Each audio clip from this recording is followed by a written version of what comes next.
The last passenger, a chilling subway tale. He was the only one on the train, or so he thought.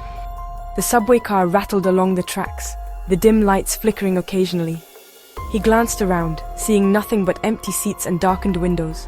The silence was almost deafening, broken only by the rhythmic clatter of the train. Or so he thought. He tried to shake off the uneasy feeling creeping up his spine.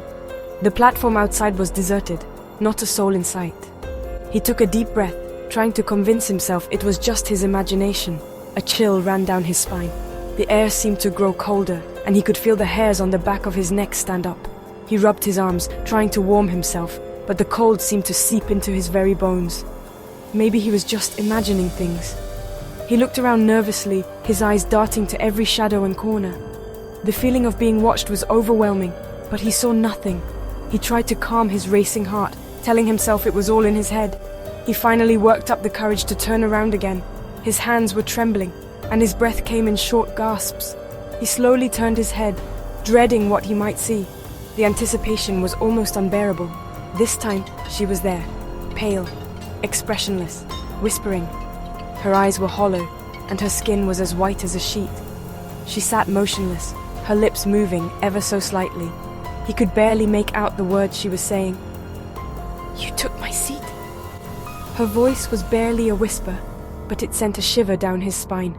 The words echoed in his mind, filling him with dread. He wanted to run, but his legs felt like lead. And now, she waits for the next passenger. The train came to a stop, and the doors opened with a hiss. The platform was still empty, but he knew she was there, waiting. He stumbled out of the car, his heart pounding in his chest, and vowed never to ride the subway alone again. As he hurried away, he couldn't shake the feeling that she was still watching him. The shadows seemed to stretch and twist, following his every move. He glanced back, but the platform was empty. Or was it? He could swear he saw a flicker of movement in the corner of his eye. His heart raced faster, and he quickened his pace. The subway tunnel seemed to stretch endlessly, the darkness closing in around him. He broke into a run, his footsteps echoing through the empty station. The air grew colder, and he could hear a faint whispering behind him. He didn't dare look back again. He just ran, desperate to escape the chilling presence that seemed to follow him. Finally, he burst out of the subway station and into the night air. He gasped for breath, his heart pounding in his chest. He looked back one last time, but the entrance was dark and silent.